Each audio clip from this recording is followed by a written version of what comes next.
adik-adik, selamat datang dalam kisah dongeng dan budaya dari berbagai daerah di Indonesia. Hari ini kita belajar di rumah saja untuk menghindari penyebaran COVID-19. Ayo siapkan alat tulismu untuk menjawab pertanyaan mengenai cerita yang kalian dengar. Nanti kerjakan tugas ini dengan bimbingan guru atau orang tuamu. Sekarang mari kita simak legenda Putri Mandalika. Legenda Putri Mandalika. Kisah dari Provinsi Nusa Tenggara Barat. Setiap tahun, pada bulan Februari hingga Maret, di pantai Kuta Lombok, berlangsung Festival Bau Nyale. Festival Bau Nyale adalah acara tradisional suku Sasak untuk menangkap cacing laut. Cacing-cacing laut dalam bahasa Sasak disebut nyale. Nyale ini akan keluar ke pantai tepat pada hari ke-20 setelah purnama di bulan ke-10 menurut kalender suku Sasak. Pantai Kuta Lombok terletak di Kabupaten Lombok Tengah, Provinsi Nusa Tenggara Barat. Menurut cerita yang dipercaya hingga sekarang oleh masyarakat suku Sasak, nyale atau cacing laut ini masih ada hubungannya dengan seorang putri raja di masa lampau. Bagaimana kisahnya? Mari kita simak dalam cerita berikut ini. Dahulu kala, tersebutlah sebuah kerajaan yang terletak di Pulau Lombok. Istana kerajaan tersebut berada tidak jauh dari pantai. Raja Tanjung Beru dan permaisurinya Dewi Seranting memimpin kerajaan dengan sangat adil dan bijaksana. Rakyat pun hidup dengan rasa aman dan tentram. Dengan pemimpin yang mumpuni, rakyat sebuah negeri akan mengalami kemakmuran dan kesejahteraan. Kebahagiaan rakyat dan keluarga istana semakin bertambah setelah permaisuri melahirkan seorang bayi perempuan, Putri Mandalika, nama yang diberikan oleh Raja Tanjung Beru kepada putrinya. Hingga akhirnya Putri Mandalika tumbuh dewasa. Selain cantik, Putri Mandalika juga memiliki tabiat yang sangat luhur. Pangeran, Anda dari negeri yang sangat jauh. Kalau boleh tahu, apa tujuan Pangeran berkunjung ke negeri kami? Maafkan Ananda, Yang Mulia Raja Tanjung Beru. Selama ini, Ananda telah mendengar tentang Putri Mandalika yang tidak hanya cantik, tetapi juga memiliki budi pekerti yang sangat luhur. Tujuan dari kedatangan Ananda adalah untuk melamar Putri Mandalika. Jika Yang Mulia berkenan, Ananda bermaksud menjadikan Putri Mandalika sebagai permaisuri. Sebagai seorang ayah, saya sangat tersanjung jika Mandalika menjadi permaisuri. Namun, untuk masalah ini, biarlah saya berbicara dengan Mandalika dan ibunya. Baik, terima kasih Yang Mulia telah berkenan mempertimbangkan lamaran Ananda. Untuk sementara, Pangeran bisa beristirahat dahulu di istana khusus tamu kerajaan. Yang Mulia, tujuan Ananda adalah untuk melamar Putri Mandalika. Yang Mulia, maksud kedatangan Ananda... Ternyata bukan hanya satu pangeran yang melamar Putri Mandalika. Belasan pangeran dari berbagai negeri datang untuk melamar Putri Mandalika. Karena banyaknya pelamar yang datang, Raja Tanjung Beru mengadakan rapat terbatas dengan permaisuri dan putrinya. Mandalika, saat ini telah datang belasan pangeran dari berbagai negeri. Ayah tidak memutuskan pangeran mana yang akan ayah terima. Karena itu, keputusan ini akan ayah serahkan padamu. Mandalika, ibu dan ayah akan merestui siapapun pangeran yang akan engkau pilih. Ibu hanya bisa mendoakan engkau memilih suami yang tepat. Putri Mandalika tidak langsung memberi jawaban. Putri Mandalika pun memanggil semua pangeran yang melamarnya ke balairung istana. Putri Mandalika ingin mengenali siapa saja pangeran yang melamarnya. Putri Mandalika sepertinya berpikir keras menentukan pilihan. Sedangkan para pangeran itu mulai tidak sabar. Terjadi keributan kecil di antara mereka. Putri Mandalika pasti akan memilihku. Ayahku adalah raja besar yang menguasai utara. Tidak mungkin. Akulah putra mahkota kerajaan barat sana. Putri pasti memilihku. Ayahku adalah penguasa lautan di timur. Akulah yang paling layak menikah dengan Putri Mandalika. Jika sampai kamu atau kamu yang terpilih, kupastikan pasukanku akan menyerang kerajaan kalian. Kamu pikir aku tidak berani menyerang kerajaanmu? Pasukanku punya persenjataan yang lebih lengkap. Kerajaanmu akan kuratakan dengan tanah. Kalau aku tidak terpilih, maka aku bersumpah semua armada angkatan laut ayahku akan meluluhlantahkan negeri kalian. Akan ke bumi hanguskan negeri kalian hingga tak tersisa. Diam kalian! Para pangeran langsung diam di tempat karena terkejut Putri Mandalika ternyata berani membentak mereka. Pada hari ke-20 bulan ke-10 atau 3 hari dari sekarang, pagi-pagi sekali, datanglah ke pantai. Aku akan memberi jawaban kepada kalian. Masih ada waktu 3 hari lagi. Putri Mandalika menunda jawaban dan pergi ke pantai. Putri Mandalika sepertinya tidak ingin gegabah mengambil keputusan. Dia sudah melihat ancaman perang besar jika memberi jawaban dengan terburu-buru. Putri Mandalika pun bersemedi di tepi pantai. Dia mencari cara menghindari pertumpahan darah dengan memohon petunjuk yang maha kuasa.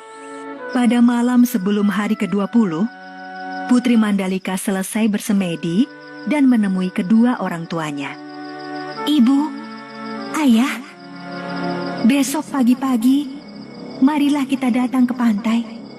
Ananda sudah mempunyai jawaban untuk para pangeran itu. Hari yang ditunggu-tunggu para pangeran pun tiba. Belasan pangeran itu pun sudah menunggu dengan tidak sabar.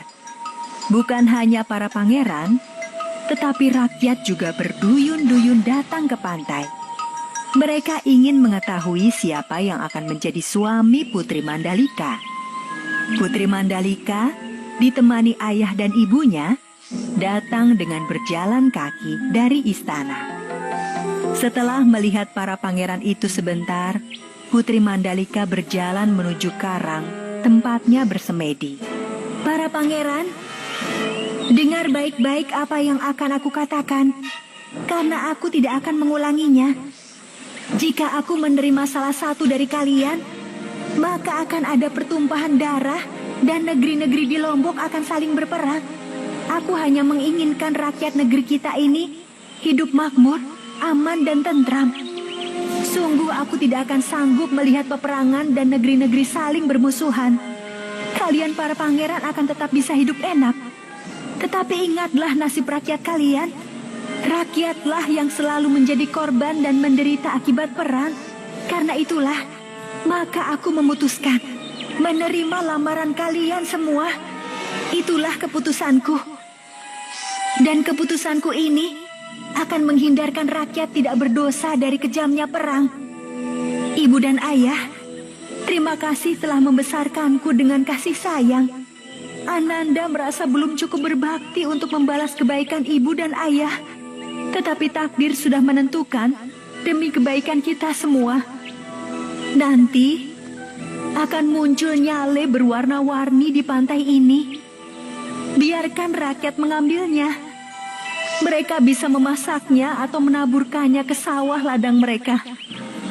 Selamat tinggal, Ibu, Ayah. Ketika semua yang hadir masih belum paham apa maksud perkataan Putri Mandalika, tiba-tiba saja sebuah ombak besar datang dan membawa sang putri ke lautan. Tanpa dikomando, seluruh rakyat dan pangeran segera terjun ke laut mencari sang putri. Mereka berusaha menyelamatkan Putri Mandalika. Tapi, sepertinya usaha mereka sia-sia. Sang putri telah memutuskan melebur bersama lautan. Ketika semua sudah sangat kelelahan mencari sang putri, tiba-tiba dari arah laut, datanglah nyale berwarna-warni yang jumlahnya ribuan. Akhirnya, semua yang hadir menjadi paham maksud sang putri. Seperti pesan Putri Mandalika, rakyat mengambil nyale-nyale tersebut. Sebagian mereka masak, dan sebagian lainnya ditaburkan di sawah atau kebun agar tanaman tumbuh subur. Dan setiap tahunnya, tepat hari ke-20 bulan ke-10 penanggalan suku Sasak, Nyale-nyale yang jumlahnya ribuan datang ke pantai. Nah adik-adik, sekarang waktunya menjawab pertanyaan. Siap-siap mencatat ya. Pertanyaannya adalah, bagaimana menurut kalian tentang sikap dan tindakan Putri Mandalika ketika mengambil keputusan untuk menyeburkan diri ke laut? Dicatat ya. Bagaimana menurut kalian tentang sikap dan tindakan Putri Mandalika ketika mengambil keputusan untuk menyeburkan diri ke laut? Jawablah pertanyaan ini sebagai tugas ya.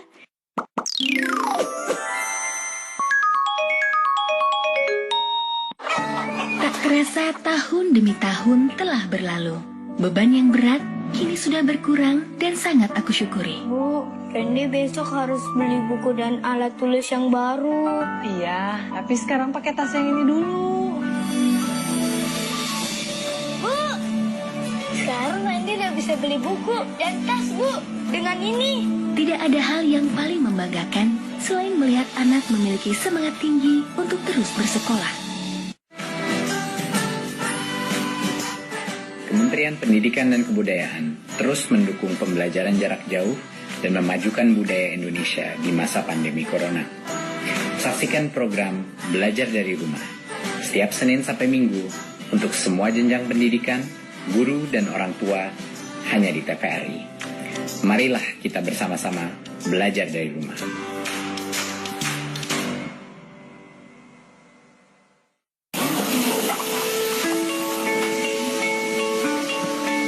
Perilaku hidup bersih dan sehat merupakan cara paling efektif untuk mencegah penularan virus corona. 1. Mari mencuci tangan menggunakan sabun selama 60 detik dengan air mengalir. 2. Tingkatkan daya tahan tubuh dengan istirahat cukup dan rajin berolahraga. 3. Konsumsi makanan bergizi seimbang yang dimasak sempurna dan minum air putih 8 gelas per hari. 4. Gunakanlah masker atau tutup mulut dengan lengan jika batuk atau bersin. 5.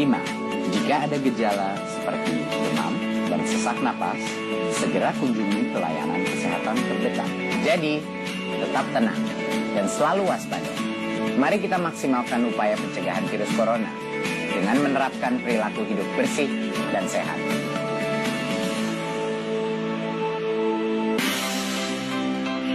Sebuah drama adaptasi novel ternama karya sutradara Garin Nugroho Yang memaksa saya untuk berkisah tentang wanita pribumi dalam pusaran konflik zaman Hindia Belanda. Nyai, Rabu 15 April 2020, pukul 21.30 waktu Indonesia Barat. TVRI, media pemersatu bangsa. Adik-adik, sekarang waktunya menjawab pertanyaan. Siap-siap mencatat ya. Pertanyaannya adalah, siapakah yang menjadi tokoh utama dalam cerita Raja Ampat dan Telur Naga? Jelaskan pendapatmu. Dicatat ya. Siapakah yang menjadi tokoh utama dalam cerita Raja Ampat dan Telur Naga? Jelaskan pendapatmu. Nanti jawablah pertanyaan ini sebagai tugas ya.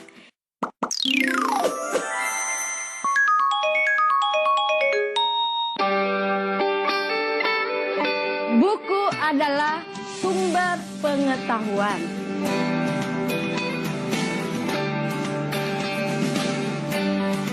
Membaca itu ada gunanya ya? Iya. sudah pintar kamu tanam sayurnya ya? Ya Bu, ini semua karena membaca.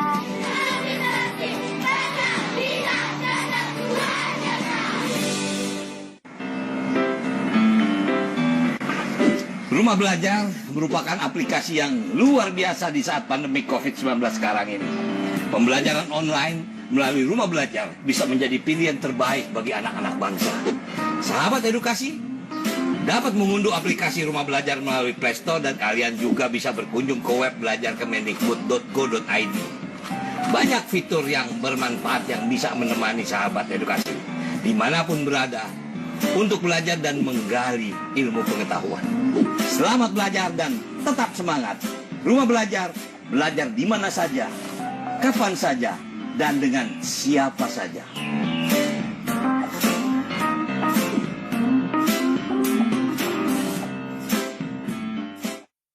Ini bucket list, hal-hal yang mau saya lakuin sebelum kawin. Sebelum kawin? Lihat Krakatau, sunset di Labuan Bajo, berenang di Maldives. Mampus saya, kapan saya bisa gendong cucu saya?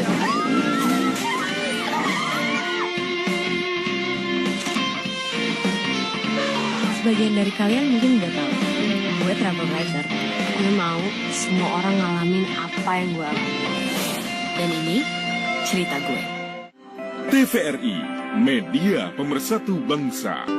Nah, adik-adik, sekarang waktunya menjawab pertanyaan. Siap-siap mencatat ya.